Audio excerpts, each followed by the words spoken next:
আসসালামু আলাইকুম।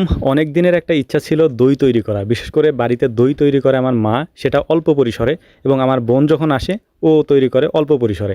তো আমার আজকে প্ল্যান ছিল যে আমি অনেক বেশি পরিমাণে অর্থাৎ ৫ কেজি দুধ দিয়ে দই তৈরি করব।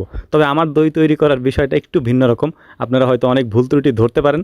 তবে আমি যেহেতু ছেলে মানুষ, আমি অত কিছু পারি না, যতটুকু পারি আপনাদেরকে দেখানোর চেষ্টা করব ইনশাআল্লাহ। তো প্রথমে আমি আমাদের গরুর দুধ নিয়ে আসছি একেবারে সকাল সকাল। প্রায় ৫ কেজির মতো দুধ আমি নিয়ে আসছি। এই ৫ কেজি দুধ এইখান থেকে হচ্ছে আমি দই তৈরি করবো এটা দিয়ে, বিশেষ করে আর কি। তো প্রথমেই কড়াই দিয়ে নিয়েছি চুলার উপরে। এরপরে এটার মধ্যে পানি দিয়ে কড়াইটাকে একটু ধুয়ে নিচ্ছিলাম, কারণ হচ্ছে যদি এটা না করি তাহলে দুধ লেগে যেতে পারে কড়াইয়ের সাথে।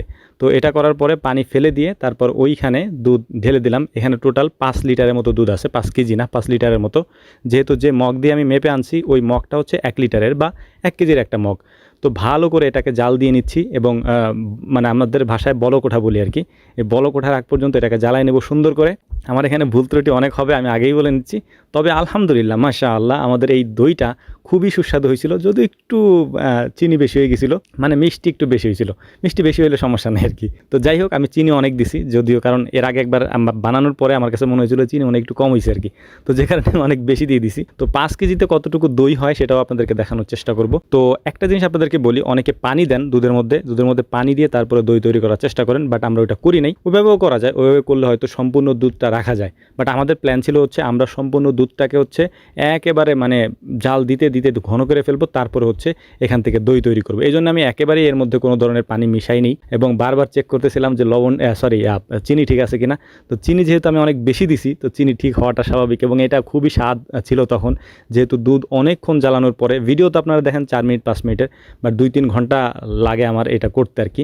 আর আমাকে হেল্প করার জন্য লোক ছিল, তারা আমার হেল্প করতেছিল। তো যাই হোক, এটা করার পরে হচ্ছে আমরা ক্যারামেল তৈরি করি, বিশেষ করে চিনি দিয়ে একটা, ওই যেটা আমরা বলি হচ্ছে শিরা আর কি। এটা তৈরি করে নিচ্ছিলাম, কারণ এইটা যদি দিই সাদা দুধের মধ্যে, এটা দিলে দইয়ের যে কালারটা মূলত এইটা দিয়েই আনে। অনেকে হয়তো ভিডিওতে আপনাদেরকে দেখায় না, আমি হয়তো আপনাদেরকে কোনো কারণে দেখাই দিলাম। যদিও আমি ম্যাক্সিমাম ভিডিওতে দেখছি ক্যারামেল তৈরিটা দেখায় না, অনেকেই দেখায় না। তারা হচ্ছে ওই যে মানে দুধের যে কালারটা, তারা বলে যে এটা হচ্ছে একেবারে অরিজিনাল কালার। তো যাই হোক, হইতেও পারে ওইটা, বাট আমার কাছে মনে হয় যে এরকমটা হয় না আর কি। বিশেষ করে এই ক্যারামেল না দেওয়া পর্যন্ত দইয়ের যে কালার, মানে অরিজিনাল যে কালারটা দইয়ের মতো আর কি দেখতে, ওইটা হয় না। তো ক্যারামেল তৈরি শেষ হওয়ার পরে মূলত এটাকে নামানোর পরে এখন এটাকে সুন্দর করে সিস্টেম করে, বিশেষ করে এর মধ্যে আমরা হচ্ছে দুধ দিয়ে দিব, এবং দুধ দেওয়ার পরে এটার একটা কালার চলে আসবে, মানে দইয়ের যে কালারটা আসে মূলত ওইরকম একটা কালার চলে আসবে, এবং ওইটাকে আমরা সুন্দর করে সব দুধের মধ্যে মিশাই নিব। মিশাই নিলে এটা সম্পূর্ণ একটা কালার তৈরি হয়ে যাবে আর কি, যেটাকে একেবারে দইয়ের মূল উপাদান যেটাকে আমরা বলি, এটা